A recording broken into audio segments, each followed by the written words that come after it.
Dear future generations, I think I speak for the rest of us when I say, sorry. Sorry we left you with our mess of a planet. Sorry that we were too caught up in our own doings to do something. Sorry we listened to people who made excuses to do nothing. I hope you forgive us. We just didn't realize how special the earth was. Like a marriage gone wrong, we didn't know what we had until it was gone. For example, I'm guessing you probably know it as the Amazon desert, right? Well, believe it or not, it was once called the Amazon rainforest, and there were billions of trees there, all of them gorgeous. And oh, you don't know much about trees, do you? Well, let me tell you, trees are amazing. I mean, we literally breathe the air they are creating. They clean up our pollution, our carbon. They store and purify water, give us medicine that cures our diseases, food that feeds us, which is why I'm so sorry to tell you that we burn them down. Cut them down with brutal machines, horrific, at a rate of 40 football fields every minute. That's 50% of all the trees in the world gone in the last 100 years. Why? For this. And that wouldn't make me so sad if it weren't so many pictures of leaves on it. You know, when I was a child, I read how the Native Americans had such consideration for the planet that they felt responsible for how they left the land for the next 7 generations. Which brings me great sorrow, because most of us today don't even care about tomorrow.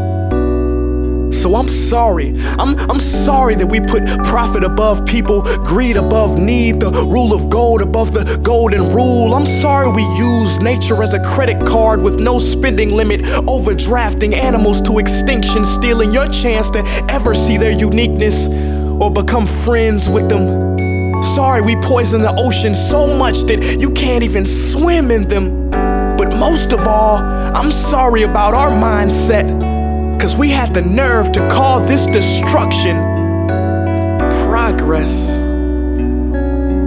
Hey Fox News, if you don't think climate change is a threat, I dare you to interview the thousands of homeless people in Bangladesh. See, while you were in your penthouse nestled, their homes were literally washed away beneath their feet due to rising sea levels.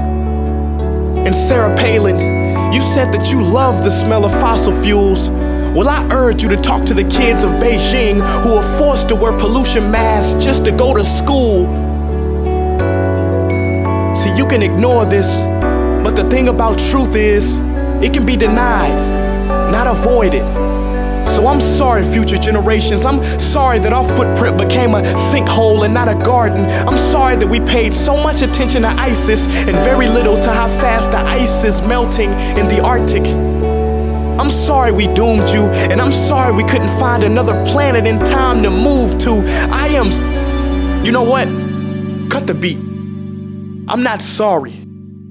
This future, I do not accept it, because an error does not become a mistake until you refuse to correct it. We can redirect this. How? Let me suggest that if a farmer sees a tree that is unhealthy, they don't look at the branches to diagnose it, they look at the root. So like that farmer, we must look at the root, and not to the branches of government, not to the politicians run by corporations. We are the root, we are the foundation. This generation, it is up to us to take care of this planet. It is our only home. We must globally warm our hearts and change the climate of our souls and realize that we are not apart from nature, we are a part of nature. And to betray nature is to betray us. To save nature is to save us. Because whatever you're fighting for, racism or poverty, feminism, gay rights, or any type of equality, it won't matter in the least. Because if we don't all work together to save the environment, we will be equally extinct. Sorry.